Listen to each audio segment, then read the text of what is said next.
to introduce our guest speaker, Professor Apostolos Antonakopoulos. He leads the Pattern Recognition and Image Analysis Research Lab at the University of Salford, UK. He is currently serving on the executive committee of the International Association for Pattern Recognition, so IAPR, as the past president, having also held the posts of president, first and second vice president.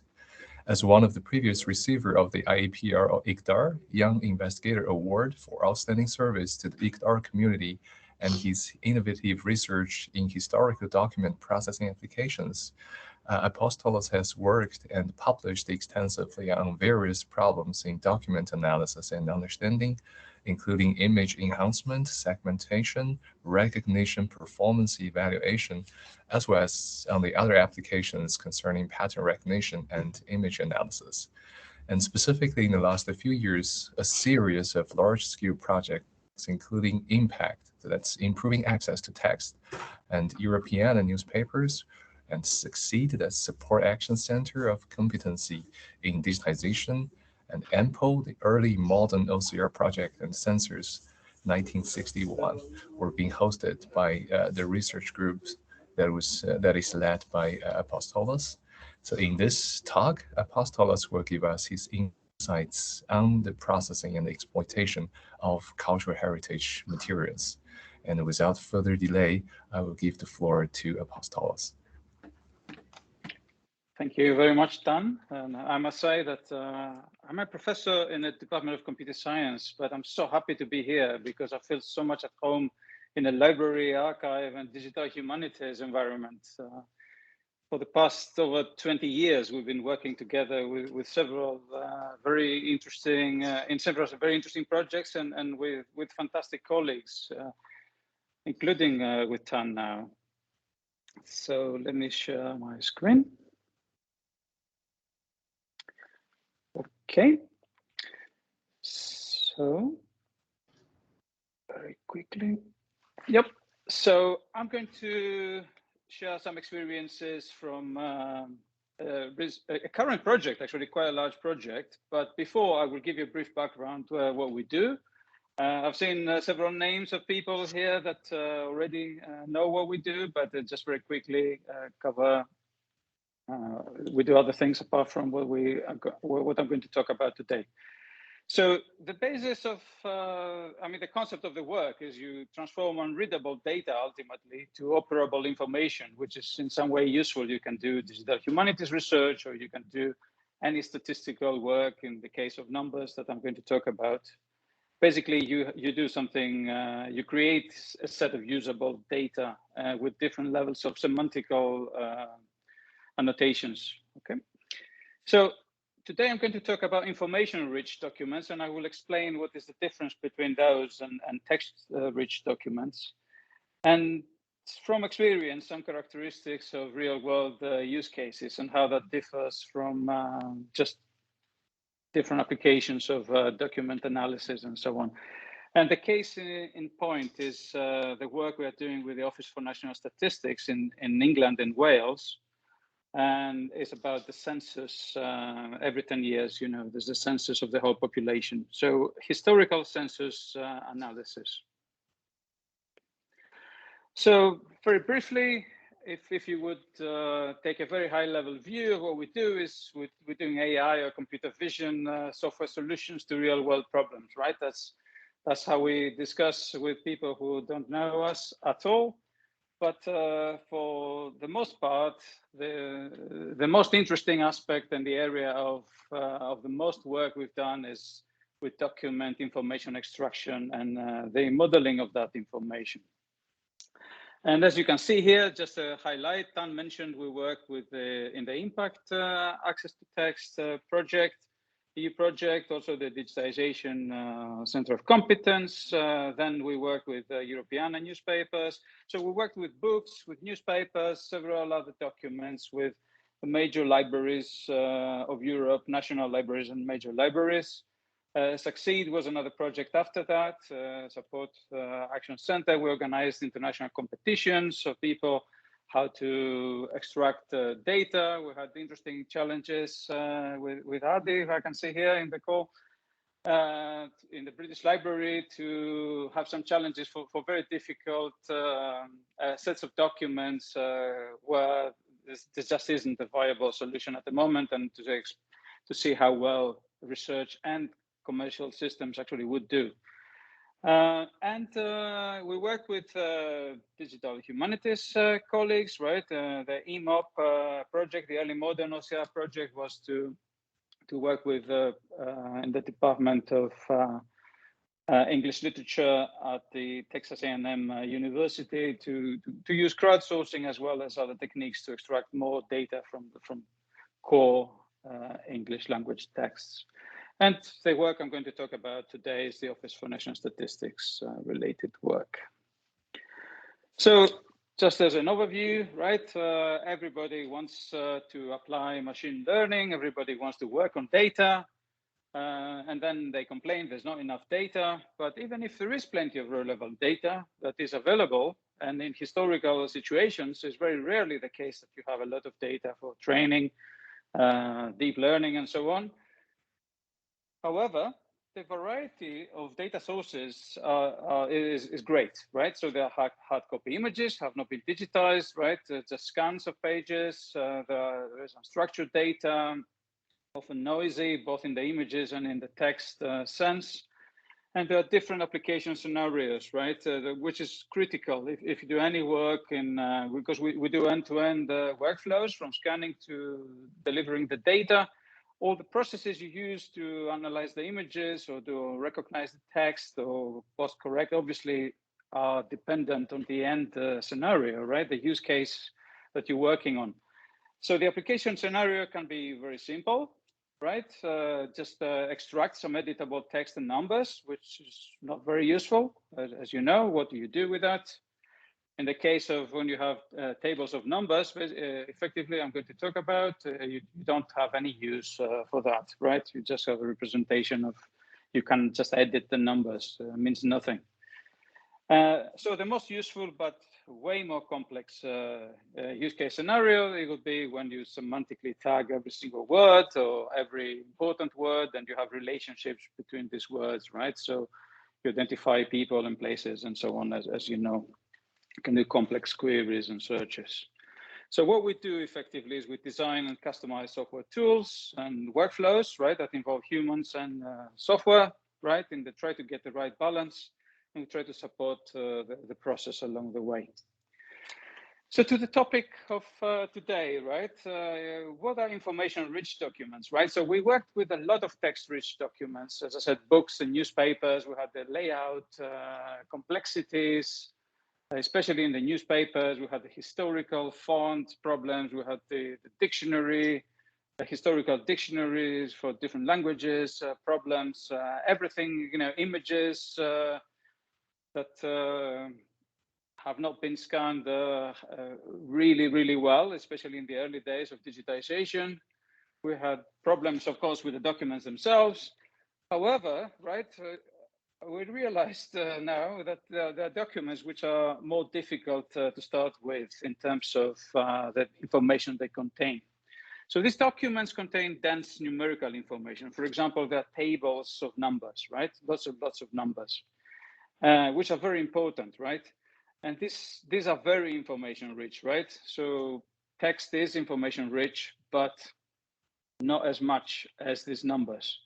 So take, for example, a value in a table, a number in a table, which represents a relationship, right? So is the intersection of a specific row. The row has a meaning and the column has a meaning, and the value there is the actual intersection, right? There's a relationship. Also, there's information from the table itself. What does the table contain? And also there's implicit information from other tables, which is related. And I will show you an example, right? So in this case, you have, I'm trying to get a pointer, I'm sorry. Yep.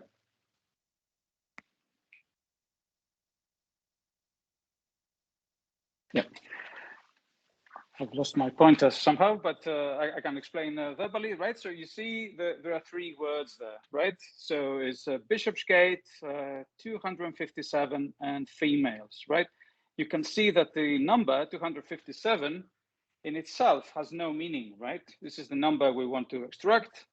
But if you see the position of this number, right, what it means is that there were 257 female persons, right? Because if you see higher up, the females relate to persons. You see the date that it was in 61, right? And that was in Bishopsgate, which is part of the City of London. It's a specific area of London. And we know, as I said, on the data is 1961, right? Now, further, there will be other implicit information from our other tables, which is part of the census. It was done under certain conditions and so on, right? So this 257 has a lot of meaning attached to it effectively. So what do we do with this? I mean, how could we describe this real world use cases, right? So we have certain observations. So first of all, they're comprehensive data collections. Usually there's a completeness of information, which is a good thing, right? So for example, it would be the complete 1921 census for England and Wales, right? There's not kind of random tables. They all have a complementary kind of existence. The volumes of data are large, right? So for example, we have in this case, this project, we have about 400,000 pages of tables, right? Each table has many values, right? It would have, some tables have 200,000 numbers, right? Or values in them. So you can see that there cannot be feasibly manually processed, right? And when I say manually processed, I don't mean somebody just reading something on a piece of paper, right? To the printed and then entering it on an Excel spreadsheet, right? So as you will see, the process is a lot more involved than just the transcription part of it, right? So you need to automate a large part of this process. And what people want to get out of that, as I'm sure you would be very familiar with, in these cases, you don't do keyword search, right? It's not very useful because all the text is in the table rows and columns and some of the textual parts of maybe the title of the table and so on. So you have numbers, right? So what you need to search for, especially when you do some research of a higher level, is what you're interested in to know. For example, how many people over 65 are living alone, right? So you combine information from different tables. It would be the table of how many people are over 65, right? And then in connection with what house they live, you know, how many people in their family and so on, right? And of course, the other aspect is when you're dealing with statistical information and numbers in general, accuracy is critical, right? So you cannot accept the usual tolerance, right? So for example, if you OCR newspapers, right? And there were some studies that if you have 85% correct words, it's still very useful to have that and search. You can find keywords, even if you don't find all the keywords on a page, you still find some useful ones to go and search for what you want to read. But with numbers, you cannot make any mistakes, right? And I'll come back to that in a minute, because the definition of error, right, is you know, who makes the error, right? Is the original error, the processing error, the transcription error, so many different situations, right? And also difficulty in validating the numbers, right? Of course, you can appreciate that there's no dictionary, right? You know, there are a certain number of digits, right? So it's one of them, right? So if you make one wrong, it doesn't look out of place, right? It's just a different number. So we need to think about different validation rules, right? By understanding the content in the tables and between tables. And that's what we have tried to do. Right. So let's talk a little bit about the project itself. The domain is the census, right? So every 10 years, we started from the very, very early years, you know, centuries ago, right? The census. every 10 years, everybody in England and Wales, in this case, right, different in Scotland and different in Northern Ireland, censuses, there is a very comprehensive set of tables that count different questions in the different censuses, right? Mostly it's very similar. It's about population and about housing and about occupations and education and so on. But there are different questions. And the idea is to be able to have comparable data and correctly identified and tracked over time and so on. So the problem is, I mean, this data obviously is the most important data for government, especially the current censuses, right? Because you don't know who actually lives in the country, right? What are these people? What are they actually doing? Are the policies relevant, right? Are we catching the people who need some income support, or they need better education, or they have certain other needs, right? So this is the only way to know this for sure, essentially. So the data is fundamental, right? And also to check if policies have worked over time is fundamental to do the historical censuses. But before 1971, all the censuses are actually available only as printed volumes, right? So there are a few tens of volumes with all the tables inside each volume. Now they have been rebound and all the usual issues of physical volumes. But what we are called to do is an end-to-end project, right? We received the volumes, right? The bound books, and we have to produce model data, right? So every value, we know what it was, right? In this area, there were so many people doing this exact thing and so on. From 1921 to 1961, okay? So there are 4 census years, because there was no census in 1941 because of the Second World War, obviously. Okay, so this is what the goals that we started with, right? And this is one of the points I want to make and share the experiences, right? It's always a good idea, right? And you start with any digitization project and you say, right, wouldn't it be fantastic if I somehow extract all this information, which is printed, and maybe only 1 or 2 copies exist of these volumes, and they are in the archive of the Office for National Statistics. It's not so easily accessible. Okay, accessible, yes, the British Library will have a copy as well. Maybe some libraries, but not all of the volumes and so on. But you still need to visit there and extract manually information. Wouldn't it be nice to have it digital, right? So, and wouldn't it be nice to, because we don't have copies, many physical copies, right? Let's have high quality images for archival this.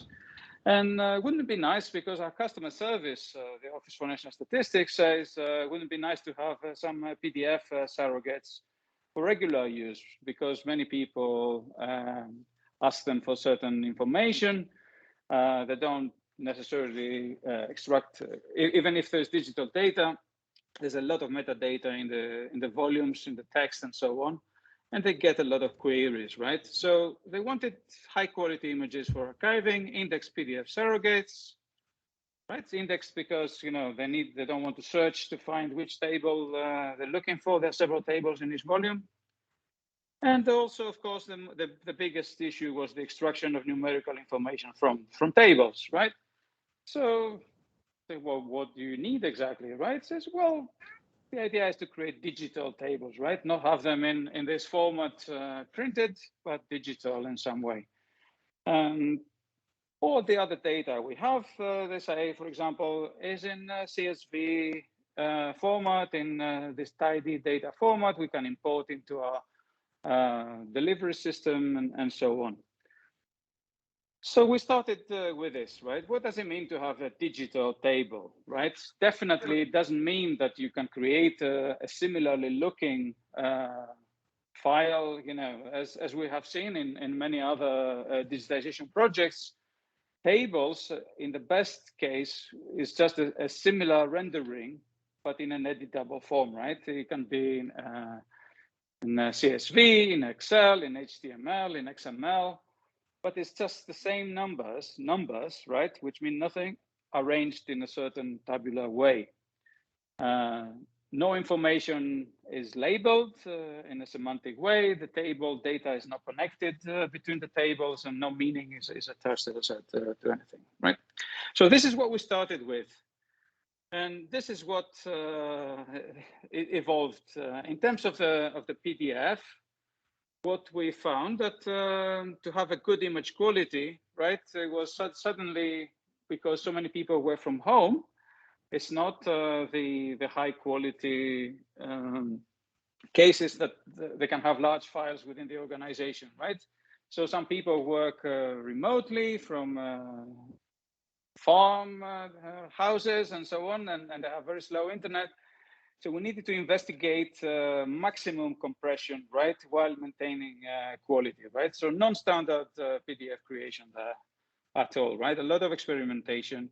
And also in terms of indexing, the table of content was not enough, right? Because some volumes have more than one areas, and they needed to break down. So we needed to look at usability effectively of finding information and enhancing the table of content. Okay, so that's kind of expected, more thorough, kind of more refined work. In terms of the data extraction, however, creating of these digital tables resulted in creating digital models of the census information, right? So you need to create this hierarchical complex structures of data. So you need to have a hierarchy of geographies, right? So you have the whole country, which is split into counties into different districts, and you have metropolitan districts, and then divisions in there, and there are some ancient divisions and some administrative ones, and there are several issues. We're talking about tens of thousands of areas that you need to look into before you can assign a number to this, basically, right? You have to build this whole model of the country's kind of data. So in terms of geography, as I explained, in terms of occupations, right, there are thousands and thousands of different occupations in a general form, you know, say mining, but there were so many different things in mining and so many different occupations that are related to mining, for example, right? There's a hierarchy of that. And of course, the different industries and so on, right? That where the occupations work, right? Now, the idea was to achieve comparability across time, okay? But we needed to do that. We need to provide a lot of coding, right? So in 1921, the areas were not coded, for example. And what do I mean, right? So nowadays, if you do census, you know, and they have every area, say, I showed before, is London has different boroughs, and then in each borough, there's a enumeration of districts and so on. And everything has a code, an ID, right? The digital ID. But going historically, right, there's no such structure, right? So we had to create that with the Office for National Statistics, the Geography department, and trying to create all this coding and infrastructure, right, to hold the data. Plus, we needed to produce a complete list of the industries and occupations and the thousands of them before even extracting the information from the tables, right? And of course, you know, the quality assurance, as I said, you know, it's bad enough when you have numerical tables that you cannot make any mistakes. It's not to do that. What ends up being our biggest source of stress, right, is that we have to validate every value against several rules, right? And in that process, we ended up actually not extracting. It is a misnomer for the project to be a digitization of census data. We actually validate historical census data, right? Which imagine if somebody said that, you know, take this hundreds of thousands of values produced in 1921 and validate whether the people then got them correctly. It would be a very huge project, right? And this is what we end up in the end doing. Yep. A lot of work, and you know, the project has changed a lot, right? I wanted to share that with. So a workflow very quickly. The idea then is, since you cannot do it manually, right? You do need expert help. You do need somebody who understands population statistics, right? We have such a person. They need to define all the data model, of course, right?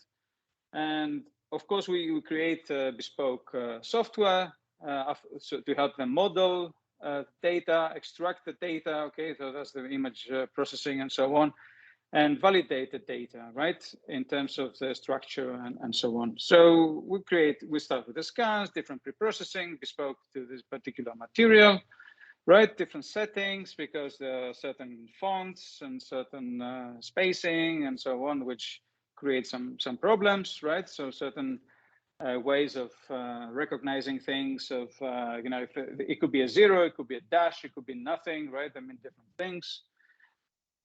And at the same time, we create table encodings, right? Some kind of templates of a model where the data is going to be received, right? And we create physical templates, right, to the extent that we can of the different tables, right? So the information as is coming in the images, there's OCR where we find the tables, right? They are classified. What table is this, right? Is it really, is it the first part of the table? Tables span multiple pages, right? There could be a table that starts on one page and ends maybe 30 pages later. And at the end of that table, another one starts, right? So it's not page by page. So you need to classify where the table starts and ends. And then you use templates to match and flexible templates, right? Different types of tables. I will show you some example.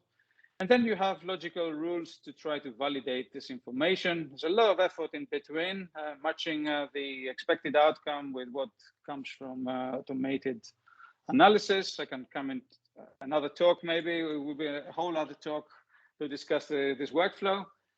And there are logic rules which are applied, and then corrections are made, and then back to the rules and back to validation. And there's a loop here with validation and correction, and then finally the information exported in the database, right? Actually, the validation is happening in a database and a lot of structured model kind of data there, right? Quality assurance at the bottom happens at every single stage, right? Not only at the OCR, right, but at the classification, whether the table is correctly identified, the template, every single stage, right? And try to go back and optimize as much as possible, right? Use different OCRs, as we'll see, different tools. Okay, so the pre-processing, several studies, right, to see which is the optimal pre-processing for this type of documents, right? It's kind of very thin paper. It depends on the volume itself. Okay, that's not very difficult. We use Alethea, right, our in-house software, which you know to create templates, to evaluate, and to semantically tag certain things, right? We use two OCR engines. We use Abifine Reader as a start, and then we train Tesseract for specific fonts if Abi doesn't get it right in some specific cases. We have this alternative applied sometimes. And we created this new tool, Delta, which is manages the whole workflow from creating the table encodings, including the template matching and the validation of data and the correction as well, the interfaces and so on. And we haven't used crowdsourcing yet, but we have used in a previous census 1961 some specific data in the past. I will come to that. Okay, so just as an example, right? Here's a table with a variable number of rows, right? So you can see at the top is some text. Then you have some 3 rows of totals. Sorry. Still don't see the cursor. I'm sorry about that. Oh.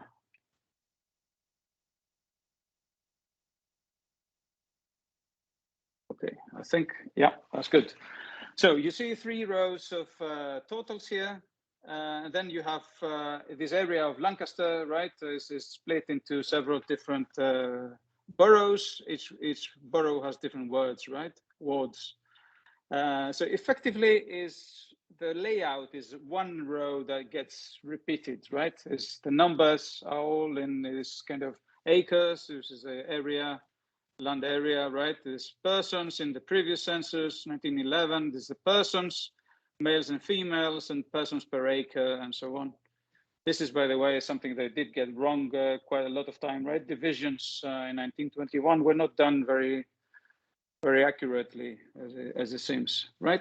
So the layout is one row type of, is a set of columns repeated, basically, right? So there's another one for London. It looks very similar, right? One for Northampton. Okay. Now, sometimes you have a two-dimensional structure, right? So you have this for Lancaster, and you have this other thing here. It's not a row repeated, but it's a two-dimensional pattern, which is repeated here 3 times, right? Here's the header of the table. And then you have 1, 2, and 3 areas that are repeated, right? And they are the same in different areas of the country, right? This one is for London, again for Northampton, right? So we have this pattern. There are several ways that people at the time laid out the tables, right? Sometimes they use different, more complex situations as well. But this is just to give you some idea what you have to match and what is repeated that you can work with a template. So I mentioned table encoding, and so what we do for every single table, right?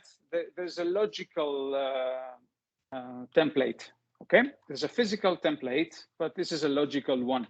So in this case, we have the table heading, that's in Excel, for example, and every cell type, right, is encoded, okay?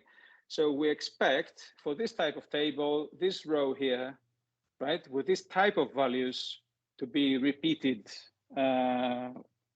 vertically, right? So this row type will be repeated, and every value we see, we expect it to be of a specific type, which is referenced by these codes, right?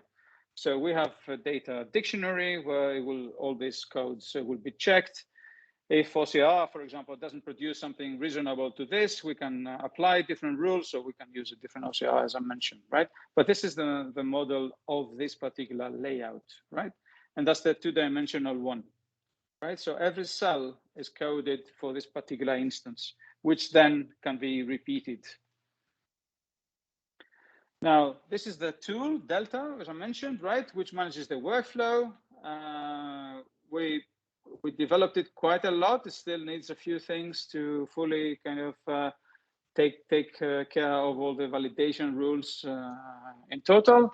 So we're still developing a little bit, but it still is what we use every day to manage the workflow, define the templates, define validation rules and all this. As I said, it will be a different talk to take you through the workflow. It will be an interesting one, but technical, and it would take a long time to explain here, I think. So this is what happens, for example, when you try to match, you apply this template repeatedly, right? A different row, you can adjust a little bit for skew and so on. That's what happens on the images itself, right? You can see some are successful, some are less successful, but on the whole, we can extract more automatically quite a lot of the information, right? See, these are the physical templates, right? So these should correspond to multiple instances of the logical templates where we know that every rectangle should contain a piece of data of a particular type, right? With particular relationships, right? Between them, right? So you will see here, for example, is different ages, right? From 0 to 54, say, right? So we know that for every entry here, it relates to particular ages, right? All this information is encoded in the model. Okay, so quality assurance, right? What do we do? What can we check, right? So I mentioned that it's very difficult when you have numbers to know if you got the right number, right?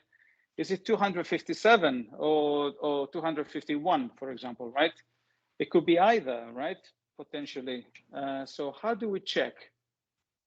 So we can do plausibility checks for at the very minimum, right? So if you have invalid values, right, you get, say, letters where you are expecting numbers. You may have OCR substitution errors, say O's for zeros, and I don't know, anything that can happen. Very, very trivial things like this, which you don't need to check, right? You check the output and you reject and redo. You can translate to something meaningful, right? Then we do these matrix integrity checks, which involve that all the sums and so on in the table itself. Whatever rules you can say, all the ages I showed you, do they add up to the total population, right?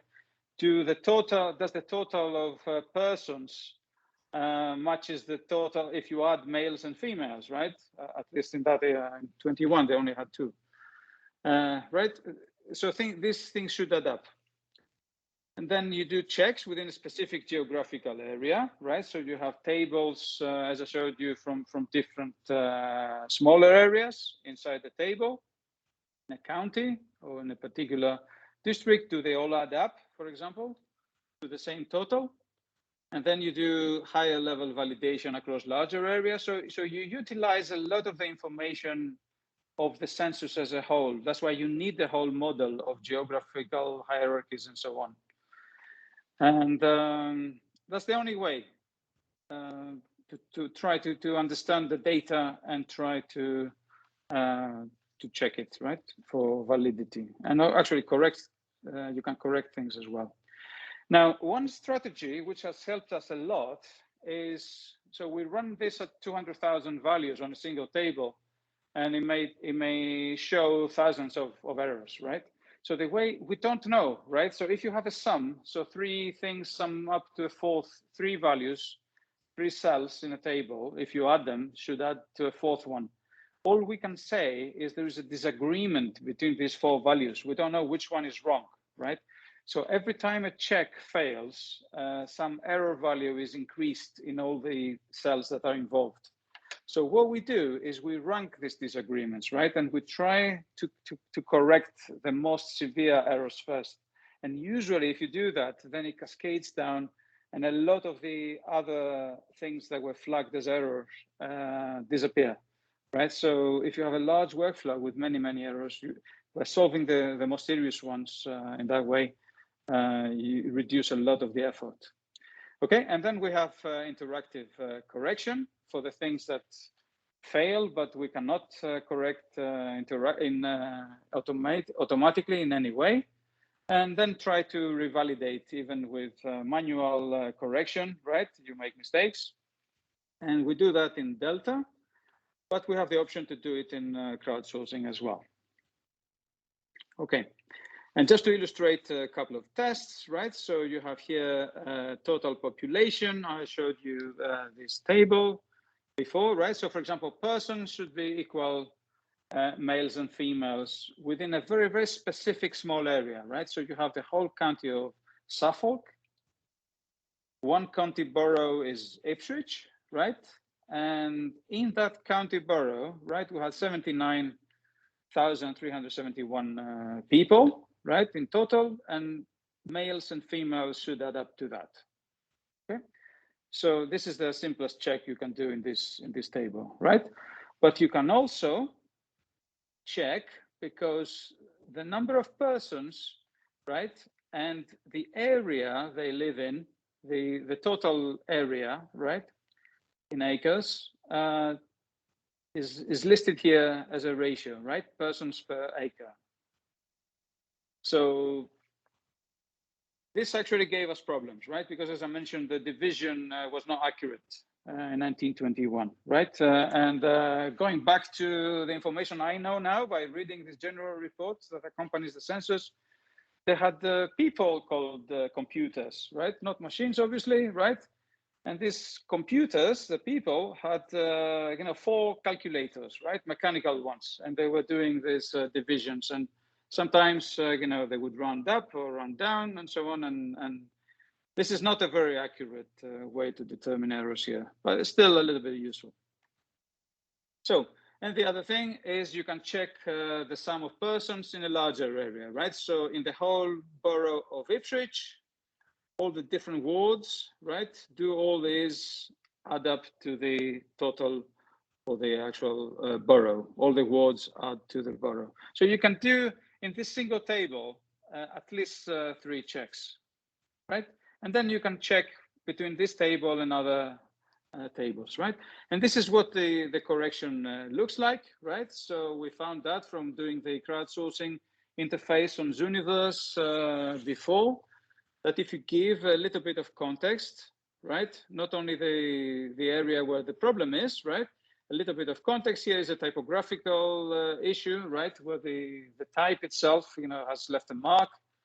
So you need, instead of 181, it should be 81, for example, right? And you have this. You show all these values basically, and people correct them. And okay, here is, excuse me, misalignment example, where by showing this slightly bigger context. The idea is to do it to microtask it as much as possible, right? For this purpose. For easiness of correction, and also is ready for crowdsourcing as well. Okay, and we have used a similar thing for Zooniverse in a previous project when we had the small area statistics for 1961. We haven't used it so far. We didn't need to, right? We have 3 people working on the project, and so far the volume of wrong values that come out of the complete workflow is quite small. So just a few remarks to sum up. As I said, precisely what I was just saying, right? So because of the good image quality, right? In this case, because we received the originals and we had them scanned to our own specification, right? Not receiving pre-existing scans that were done from microfilms and several other, it's different second generation, images from microfilms, and people were doing imaging in different ways a long time ago, right? But sometimes this is all you have to work with. But in this case, we located clean copies as much as possible, right? So we controlled the scanning. That was very good. Not many image problems. Geometrical or noise. The automated checks with the domain knowledge helped us a lot. So it doesn't result in many errors, because we try at every single stage to anticipate problems as much as possible. And this workflow I mentioned by ranking errors by severity, right? It works very well. So once the most serious errors are corrected, it tends to be the corrections are cascaded, and we eliminate a lot of the volume of what has been flagged as errors. Okay, obviously some problems exist. It's still very consuming work. There's a lot of inconsistencies, right? This data, this information was produced by humans, tabulated. I'll show you an error in a minute. So we find a lot of inconsistencies in the data. There are things that are inevitable, right? So in let me think. Yeah, in the 1921 census, there's some data missing on coal mining, for example, because it happened to be a very, very long coal miners strike, and people were boycotting the census, and the data was unreliable. So if you miss a bit of data, you cannot validate with totals and so on, right? So in those cases. Also, when paper was and printing was expensive, right? So to produce a specific report, every county produced a different report, right? And they were given a certain number of pages, right? The maximum they could use. So some tables were truncated a little bit, right? Some things were summarized, some information missing a little bit in some cases, just enough for us to worry and spend a lot of time to check, because they just couldn't print as many pages as they wanted, right? So they needed to be concise. Okay, and of course, I mentioned about the validation of the actual census data. It's true. We started finding errors in the original documents, right? So when we spend hours and hours making sure that all the extraction, the automated processes, right, and the human transcription and correction processes make absolutely no mistake, right? And we find now the errors in the actual original data, right? And I will conclude by showing you a very simple one, right? And errors can be typographical. So as in this case, they have just switched the value. So it could be arithmetical, right? Somebody just put an 8 instead of a 0, for example, right? A 7 or a 1. And sometimes it's easy to correct, sometimes it's impossible, right? But just to give you an idea, right?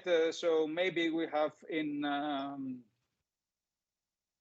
just to give you, so in a large table, I mentioned roughly about 200,000 values, maybe 5 or 6 would be wrong originally. That type of range of errors, right? So in this case, if you can see, you have total population, right? So you have 8 persons, of which 1 was male and 24 were female, right? And here 24 persons, 6 male and 2 female, right? So you can easily see, right? So these things, 6 and 2 should be 8 there. And the 25 should be the 1 plus 24, right? 17 and 7, should be 24 there, right? So you see this type of errors, right?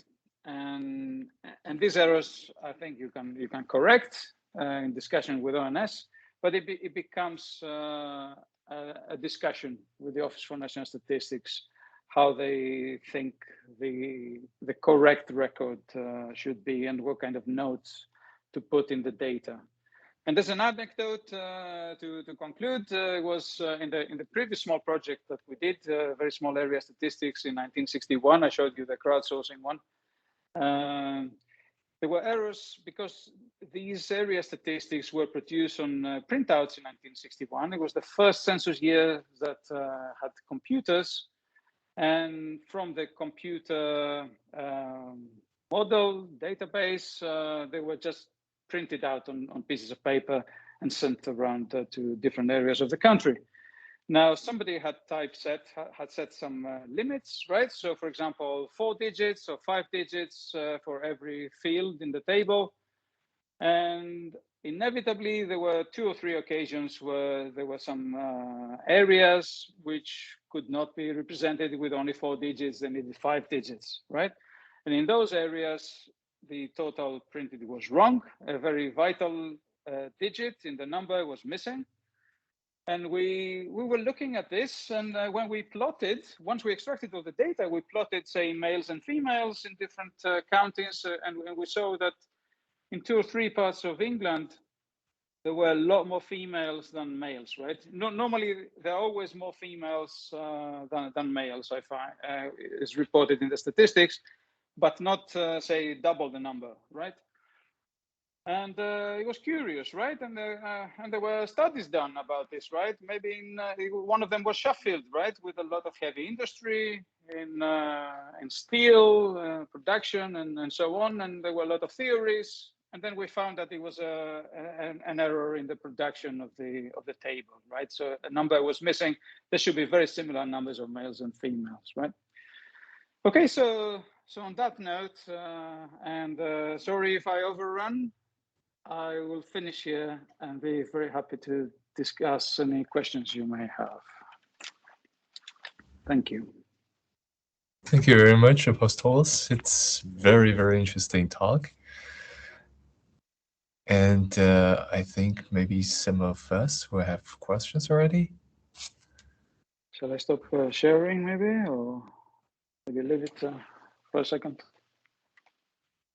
I see there's a question from Yang. Yang, do you want to ask the question yourself, or you want me to ask the question on behalf? If you want, you can just turn on your camera and directly ask the question.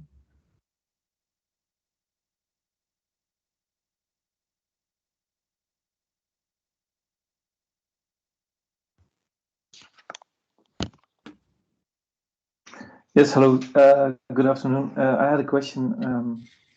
If I understood correctly, you created a classification model to classify each of these scans pages as a certain layout template, but I couldn't understand how did you match the layout templates to, let's say, the lines that are being and these squares that are being extracted from the OCR.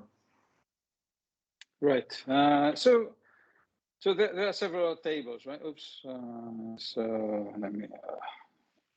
Yeah, it's better to explain maybe without a specific example, right? So in this particular project, we didn't have such a big problem, right? We had a big problem when you have many different layouts on a single page, right? And you need to find several tables on a single page, right? So that's where the big issue of that workflow was. In this particular project, you start a table maybe on page 5 or something, and then it continues for 20 or 30 pages, right? And then it stops somewhere, and another table starts, right? So it's not a very big issue in identifying which table is more of a verifying that it's still the same table, right? So you have a header information, and you have what is the repeated part of that table. Is it every row that is repeated? Is some other pattern that is repeated, right? And you run plausibility checks once information is extracted to see is it really valid, or try some other template. But you know, it's not something that is holding up the workflow. There are many more time-consuming areas in the workflow than the classification of the tables. Is image matching? Yeah, by looking and identifying pieces of text. So you never had a problem on the line? Yes. So we have. Okay, the way we do it is we first run OCR, and we have a layout output, right? Is wrong, but is good enough to distinguish between different types of tables. And the errors, as you say, when although we were very careful with the skew correction and all this, the printing itself is not perfect, right? So there are problems, and but hopefully not many. Sometimes we need to create different templates, refine them, and sometimes, very rarely, some manual intervention. But the idea is to automate as much as possible, because this is such a mass amount of data that we couldn't do it manually. Okay, so well, thanks. Thank you, Jan. And I think there's a question from Canus Humbart. Yeah, thank you, Adi. Thank you so much, Apostolos. I was fascinated by this talk, and I thought I was really brave to embark on such project as well. I have a couple of questions, actually. The first one is, how do you decide on the level of severity of errors? Kind of what's the decision process there? And the second one is, what does the output at the end of the workflow looks like? So is it like the templates that were used to train the model templates, or is it something different? Okay, that's very nice. Thank you. So in terms of severity of errors, right, is very simply at the moment is a value is either correct or wrong, right? So a particular cell in the table, a specific number, if it's involved in a check, right? So say males and females equals persons, total persons for this area. So you have 3 values. If the total doesn't equal male plus female, right? So we know that this value in that cell should be a total number of persons, and we know that the other value is males and the other one is females, and that labeling allows us to perform this check. Is the total males plus females, right, equals that? If it doesn't, we don't know which of the 3 values is wrong. Is the total wrong, or the males or females is wrongly recognized, right? So we assign one or something, or an error, the same error to each of the 3. But when you do, say, the vertical sums, maybe 5 of these values, including this one, also are in disagreement, right? So that value gets assigned the second count of error. And then that way, you know, we end up with some values which are involved in many checks, and they come up wrong. So if we correct these, then sometimes we find that the others are correct. So it's just a trick to attack the most likely errors, and hoping that everything else that is involved with those values will be sorted once we correct this problem. Just because we don't know, we have no way of knowing. Is not, you know, a digit is valid, but the OCR is sure that recognize the 7, right? But is it really? Yeah. So the second question is the output, right? And the good thing is once you have a data model, we definitely don't output in the 2-dimensional format of the layout there. It can be done, but what people want to is to combine information between different tables, right? Say between occupations and mortality or fertility and marriage condition, and they want to combine information across tables, right? And housing and so on.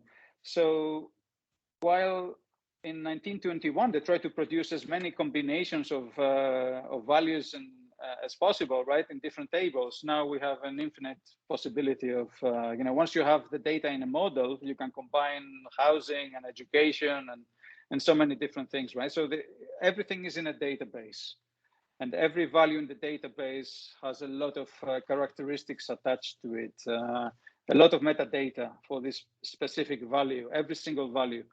So it's very flexible what the output can be and how it can be queried. And we provide this to ONS, and they have this system called NOMIS, which ingest the values there for geographical areas, for different coded characteristics and so on. But the point, I think, is very, very flexible. We could possibly run a website and do graphs of different parts of UK with different numbers and so on. Yeah, thank you. I guess so. Potentially, you would need some type of, if it becomes a public service, you would need an interface, so you'll be able to search and make those faceted, you know, queries. Absolutely, and on the ONS working very much on that. I was amazed, right, at the number of checks they do after we validate everything. It takes them months to revalidate everything. And they do their own other checks, and then they ingest into NOMIS, which are large data sets people can download. But now it will be a series of articles. They run a small study just around December, if I remember well, just to coincide with the release of the 1921 census individual forms from the National Archives. But there will be a lot more studies that will come from the ONS, analyzing the data in novel ways, but also, I mean, this is public data effectively, right? So anybody can download. Now, how the, say, different charts and so on, you know, can be done by downloading the data, or the ONS will do some of that as well. They think may be interesting for people. But it's definitely public data and freely available. And it will be at the end of the project complete as well.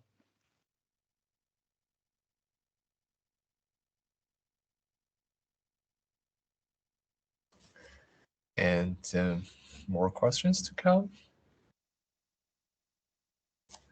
Yes, Julie? Hi, thanks for your talk. That was really interesting.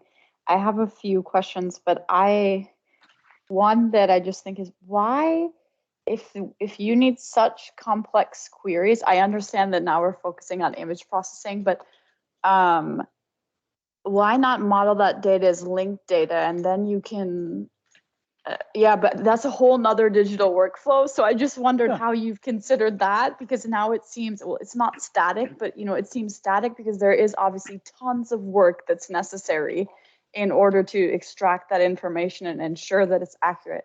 But then when I was thinking about the queries, I was thinking, how might there be limitations to this, and how would linked data model kind of fill in some of those gaps, I guess?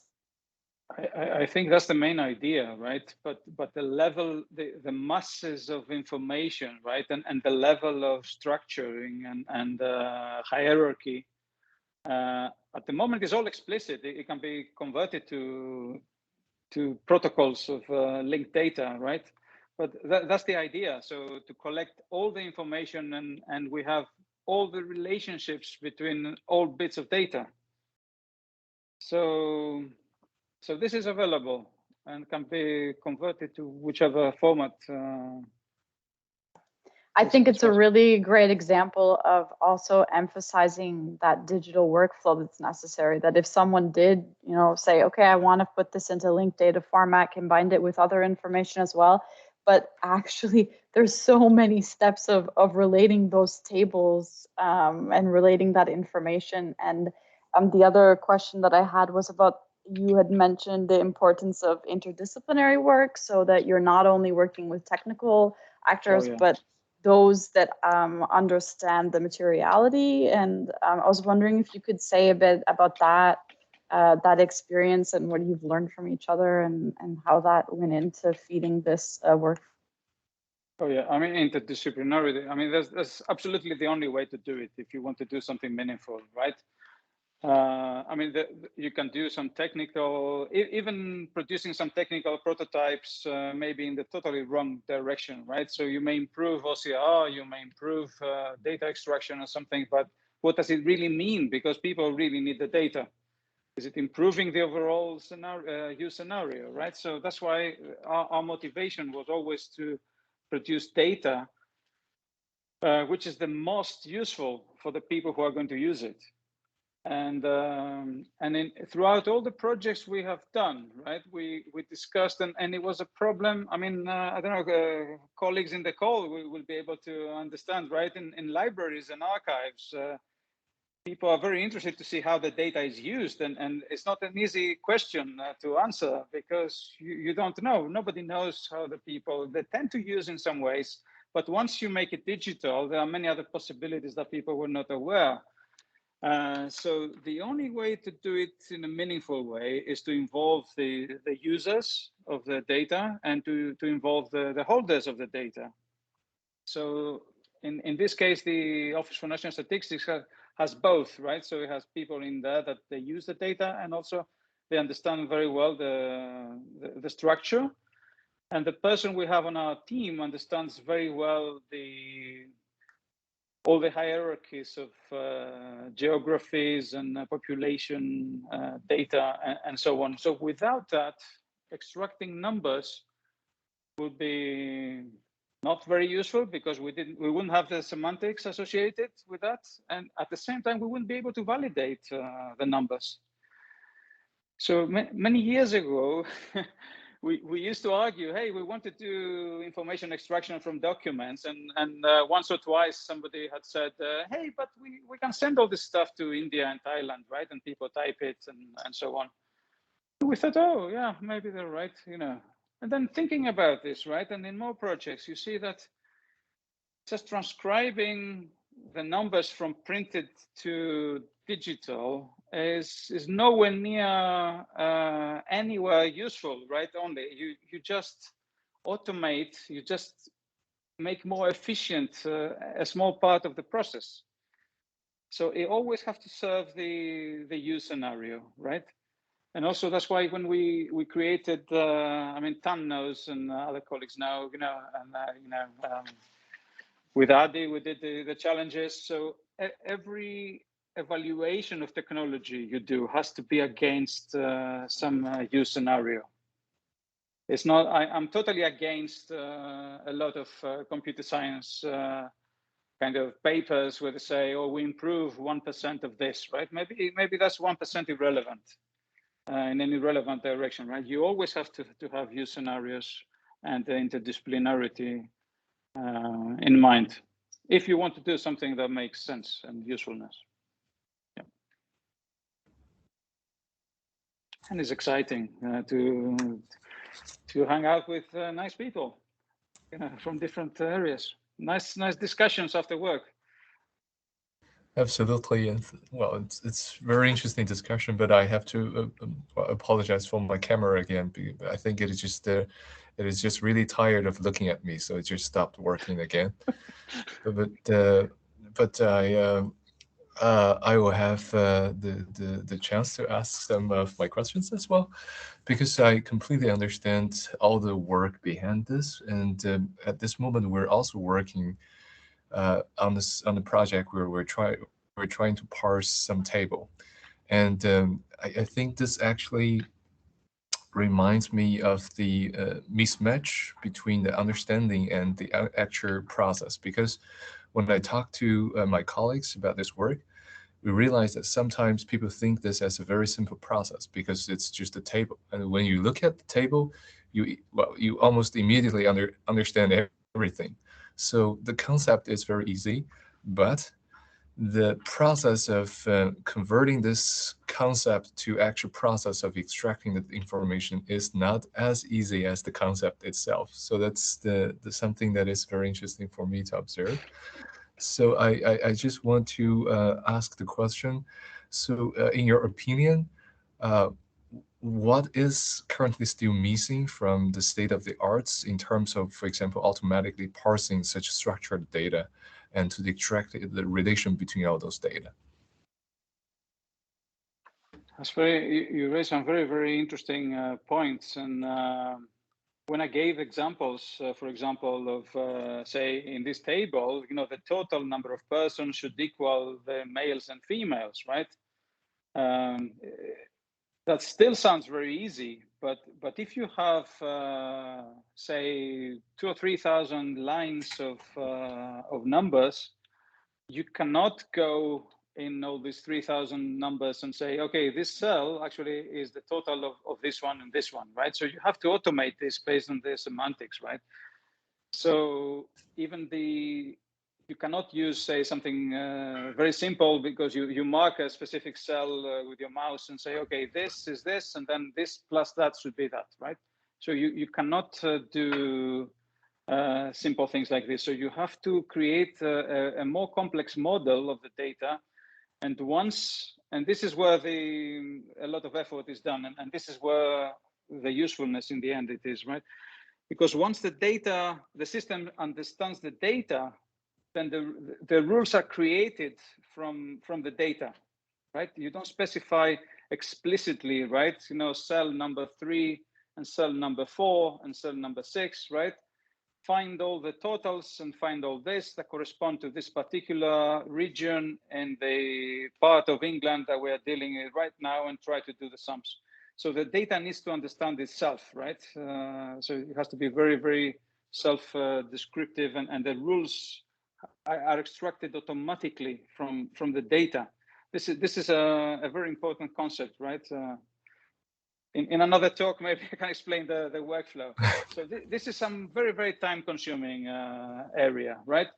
And also, if you have, say, 200,000 rows, right, in a specific table, and so you have in your model, you have 200,000 rows, right? Because I forgot to say, right, that this table is not in one volume, right? This table is split across maybe 60 volumes, because there are 60 different areas, subdivisions of the country.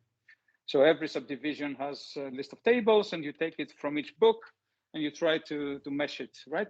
So you have 200,000 rows that you're expecting to find numbers in the book, in the different books, right? And then suddenly, instead of 200,000, you have 210,000. So which ones are wrong because of some layout analysis, because it was some line that it was too long and they split it to the next line, but it's only one row effectively. And so these are the very time-consuming things of reality that I'm not sure if it's always a balance, because for historical data, you tend to have one-off projects, right? And creating an even more elaborate workflow, if you spend many months on it, right, will you get the benefit of running a little bit faster, for example, right? So there's always these trade-offs in my view. A more elaborate understanding of the data will always be more useful, and I think that is the missing thing. But it has to be tempered with how useful it is going to be, right? In this case, we did it because the use of the data also benefits a lot from having the data model. And the data model helps us in the extraction as well. Great. So yeah, in other words, if you have a fantastic new document, a new OCR, it will not help very much in the overall project, right? Is the data, understanding the data, and what we were saying before, domain knowledge and interdisciplinarity is the key for such large projects. Yes, yes, indeed.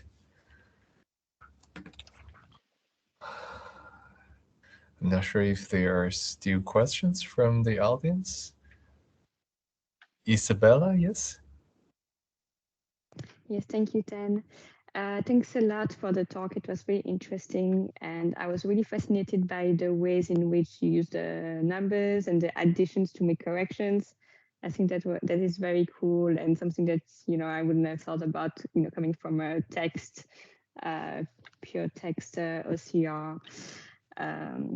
Yeah, but that was very cool to hear about. But my question was about the software that you have developed.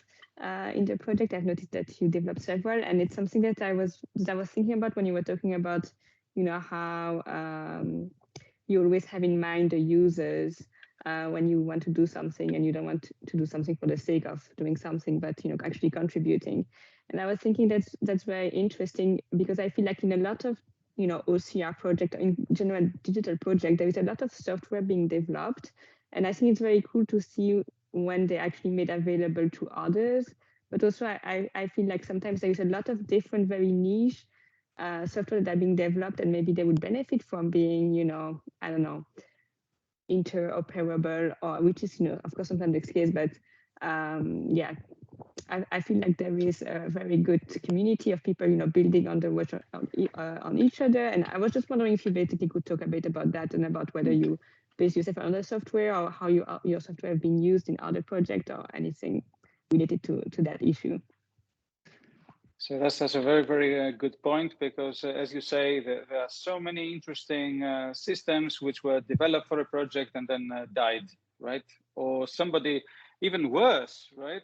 Somebody develops an interesting system and somebody else adapts it to a different need they have. And then you have many different adaptations, and the whole software does not evolve, really. It just becomes very unmanageable, right? So what we were very fortunate was that we were able to secure funding, successive funding from different projects, and we were very careful on devoting part of the funding to continuing developing this software, right, and making it more mature.